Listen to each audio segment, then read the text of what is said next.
What is up, guys? Sonduren Canadian Rider. Today, we're on the second episode of the Downshift Podcast, and I have my good friend with me, Gurveer, and we're going to be talking about why you should actually look into starting your own detailing business. Welcome to the podcast, Gurveer. How's it going? It's going great. Thanks for inviting me out. Yeah, no worries. Kind of give us the rundown as like why you started a detailing business. As you guys know on the channel, I had my own detailing business. I love doing that. It started out of a passion of mine. I know a lot of people may be interested in, hey, I love cars. I love this kind of space. Can I actually start my own business to make some money? So yeah, Gurveer, give us an intro about yourself and like what led you down that path. I'm currently working as a full-time mortgage agent, so commissions, which actually I wouldn't have gotten into if it wasn't for detailing, which is the funny part. We'll Right. talk about how I got into that though. That's no problem. Prior to that role, I was actually working at the bank as a licensed insurance advisor for the Royal Bank. So yeah, you and I, we both share a common interest of, a love for cars, detail-oriented people, Right. just being out there, talking to people is something I love doing. Because I've been a waiter for numerous years. I think I was a waiter for around 8 years or something. Right. Yeah, yeah. So, the question is, why should you start your own detailing business, right? Um, well, there's many perks to it, right? Like, for number one, starters, you have your tax benefits. Right. You can get a nice tax return at the end of the year or write off expenses that you generally wouldn't be able to at a 9 to 5. Right. Especially if it's your hobby, right? Like for me, I was buying these detailing supplies and everything. I was doing it for myself, but if I started my own business with it, all of these I can expense through the income that I'm making. And it gets so expensive too. Like it gets some of the products I have are like up there. Right. But yeah, imagine buying them just for personal use and then not being able to write them off. So yeah, there's plenty of tax benefits. Other benefits you would probably have are I think it's great for anyone of all ages because one, when you own your own business, whether it's small, big, or whatever, it makes you an overall well-rounded person. You're gonna have accounting under your belt because you got to keep your books. You got to keep your books in line. Makes Right. you an organized person because you gotta not only organize your schedule, you need to line up clients. You're working around the clock. Also, it's hard. It's not easy. Right. Um, you're working with clients. You're organizing receipts, organizing books. So organization is definitely key. What else would you how you're doing things that you would have never ever done working 9 to 5. Like you got to focus on your marketing, for example, right? You have to Right. create your own content. You have to take your own picture. I was not, I'll tell you right now, I was terrible until this year. I was terrible at that, just simply because I didn't realize the importance of it. Right. But now I'm in a more serious point in my life where it's like either I grow this company to a point where it's just run by a general manager, or I just keep it where it is. Because I mean, my phone rings 2 to 3 times a day at this point. It's just it's getting overwhelming. So I don't know if I should just scale back a little or Yeah, like two people yesterday were asking me, "Hey, who can I go to?" I'm like, "Go to Contrast Detail and go to Gravere. That's amazing." And like a good point that you mentioned is like when I started the business too in the beginning, I didn't know actually a lot of this stuff. I was still an accountant myself, and actually this like taking the pictures and the videos and all that got me into marketing more. And you start learning and developing all these skills. And honestly, I think it made me a better, well rounded person in terms of my business knowledge and acumen. exactly. And the other great part is that you have so much more flexibility with time. Let's say, Right. all right, so recently I started doing a lot of reading, right? Millionaire Fasting was one of the key books I read to my financial success today. Um, Basically, so and I follow a lot of like financial gurus. I watch a lot of YouTube videos. Like for me, it's just because for me, in my personal belief, I think 20s are years of the grind. I Right. already partied. I partied and everything in my early university years, and I have no profound interest to do that anymore. Right. Like I don't know how I see some of these people going out partying every weekend. I'm like, what are you doing? Come on, Yeah. you know, grow up. I mean, yeah, to each their own, right? Right. If that's something they want to do. And I'm like you too, man. Like I remember even still when we were a little bit younger, like we would go out, but we'd still be waking up at 7 a.m. the next day and hustling and grinding, right? Yeah, yeah. Well, you know what it comes down to? It's what do you view success as, right? At the end of the day, some people view it as financial success. Some people just Right. want financial freedom. Like everyone views success differently. Some people just think enjoying your time success, going on vacation every year. Want a lot more. People want mansions. People want this and that. For me Right. personally, that's actually one of the reasons I pursued contrast because the amount of flexibility allows you to break out of that rat race, the 9 to 5. Right. Because it's for me, it's I don't I'm not money hungry. I'm not greedy, Mm-hmm. but what I do want is financial freedom. I want to be able to go out to, spend $1,000 on vacation and not have to think about it. Because Right. one of the key factors I took away from that book, Millionaire Fastlane, was if you go to buy a stick of gum, do you think about it? No, I don't think about it. The more income streams you can generate, the faster you can become financially free. So that's what contrast detailing was for me. It's just another stream of income that Right. just happened to get a lot bigger than I thought it was going to be. Right. And you talked about like you have those other businesses or other, career paths that you're pursuing still, but you're still working on these other sources of income and different streams to keep building out that portfolio.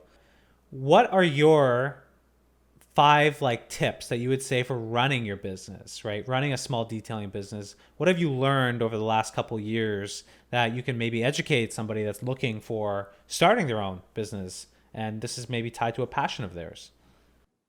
Top five tips. My biggest learning curves were organization. Learn how to do basic bookkeeping and learn to stay organized with your receipts and stay up to date with that. It's so important. It's probably the most crucial because that's the hardest part I had personally. Because like grade 12 is the last time I did any basic bookkeeping. Sorry, probably like first year of university is the time I did any basic bookkeeping. Right. Um, Bookkeeping is key. I can't stress that enough. And this is like business fundamentals, business 101. Like if you're starting any business, not just a detailing business, you need to have your bookkeeping down because you don't want the tax authorities to come after you. Who knows when they'll ever audit you, but that would be a disaster. Just know the basics. That's Yeah. really all you need. And stay organized with the receipts and kind of plan for the future. Like start labeling your files 2017 right, or whatever, Right. however you do it. Tip number two I would have to give is focus on your marketing content. Focus on taking proper pictures, making proper posts. Use programs such as Canva. Key. Right. I think there's another app called Mojo. Mm-hmm. I mean, these are all free, and they make your stuff look professional grade. Mm-hmm. Um, but focus on your marketing because that is honestly what makes it or breaks it. And like I have a marketing background, transparently speaking, like, and marketing is so important. People don't understand like the way you market and position your products or services is extremely important. If you're positioning, let's say, you're doing a bunch of cars for a car dealership, or if you're positioning your services that for high-end exotic cars, right? Your marketing is going to actually speak and portray to the quality of your services that you're actually providing. Reason being I say that is because it's all about branding. Right. You're going to be able to charge tenfold for something you would have only been able to charge like $100 for. Right. For example, because the thing is, when you go look up a company, are you really gonna buy if it doesn't look professional? No. Like if I was a automotive enthusiast, the first thing I'm going to do is I'm looking at all of your social media, I'm checking your Google reviews, I'm making sure that the service and the price that you're charging me for is reflective of the quality of work that I see that you're doing online. 100%. And now marketing, it's all up to you to go ahead and you know give that image to the client because you have to. Marketing is an art. You have to portray what's going on to Right. the client. No one knows what work you did. No one knows how happy the other people are. You know, Right. but how do you show everyone else? Right. The thing is, I've had so many positive experiences, and I always try to get Google reviews. That would be tip number three: reviews, because word of mouth is free marketing. So do you after every customer incentivize them or tell them, "Hey, to leave a Google review?" Not anymore, simply just because I don't have time to go follow up with the client. But I will follow up with clients if there's any problems or anything. I haven't had anyone come back ever, to be honest. But Mhm. I'll always check to be, hey, you know what? How's everything going? Is there anything I need to work on? Keeping your customer happy. A simple, hey, hello, thank you for coming by, or just service with a smile goes such a long way. And that's part of marketing because that's going to drive repeat business. Like you just talked about it, right? Like repeat business is the best type of business. You're done acquiring that customer. They're already acquired.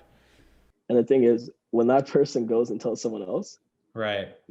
it's great because that person says, "Oh, so and so told me to come here," but in your head, what you hear is, I don't have to sell myself to you because someone else already did it for me. That's at least what I Yes. hear, you know? It's like, all right, so you're Right. here, you're already sold. I know you're not going to leave because it's a referral. Right. So tip 2, very important tip, the marketing. Focus on your marketing. I guess you get to roll it to tip 2, yeah. Tip number 3, what would we call tip 3? I would say keeping your shop clean, keeping a professional image at all times.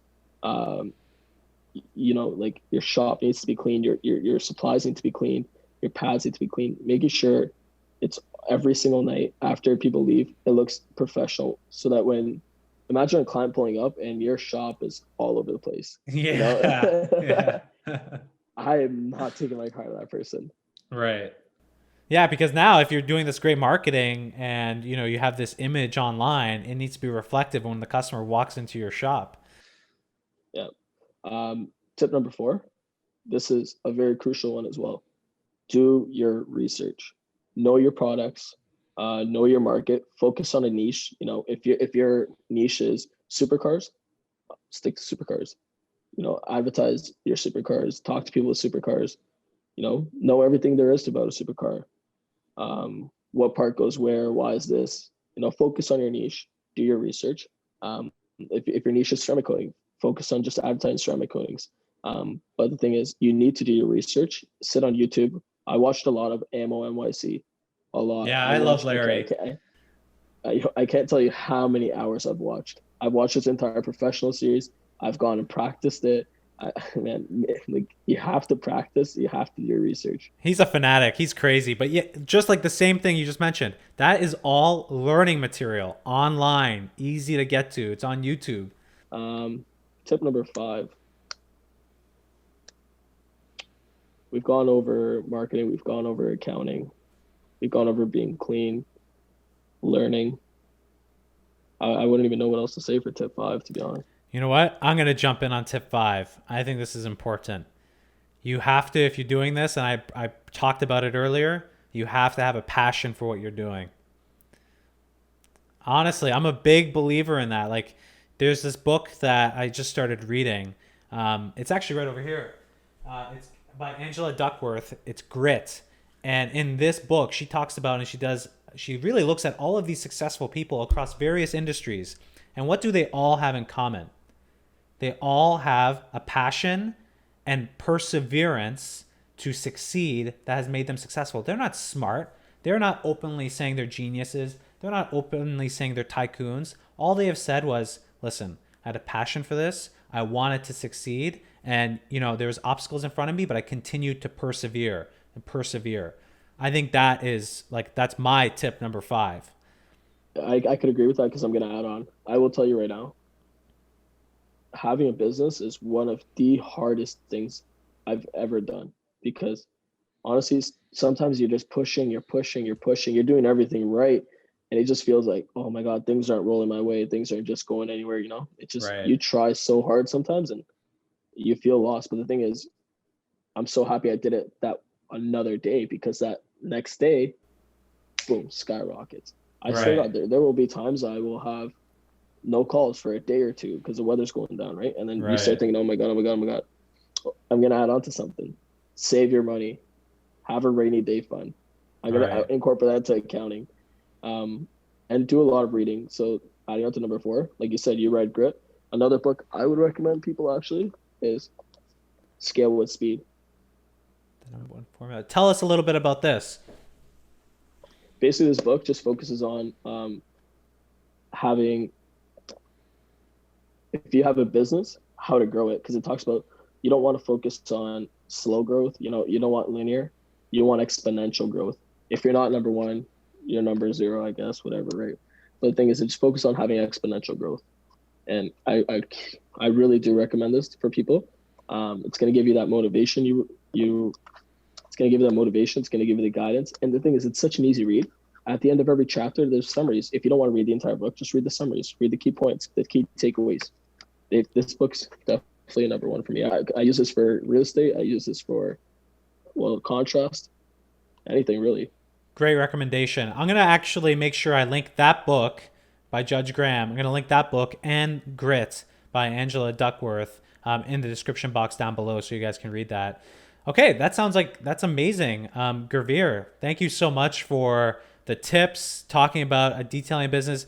If you guys have any questions, leave them down in the comment box below. Make sure you like this video if you found it helpful. Subscribe to the channel, over 25,000 subscribers. I want to say again, thank you guys so much. The second episode of the Downshift Podcast. And if you're looking for detailing services in the Ontario area, check out Contrast Detailing. I'll be linking the description or linking their website in the description box down below to get some of your cars cleaned up, especially as we're going into spring next year. Or if you need to get your cars ceramicked before the winter, highly recommend it. Gurveer, thank you for coming on the podcast. I really appreciate it. No, thank you so much for having me out here. Letting me actually speak my mind a little bit, helping people in positions such as myself. Because honestly, I wish I had someone to talk to, but there was really just yourself and no one else. I remember You can come back on the show another time. I remember I was calling you constantly, hey, what do I do now? What do I do now? So I wish I had a little bit of guidance. And if any of you out there need some guidance, or if you need some pointers, help, or anything, feel free to reach out at Contrast Detailing on Instagram.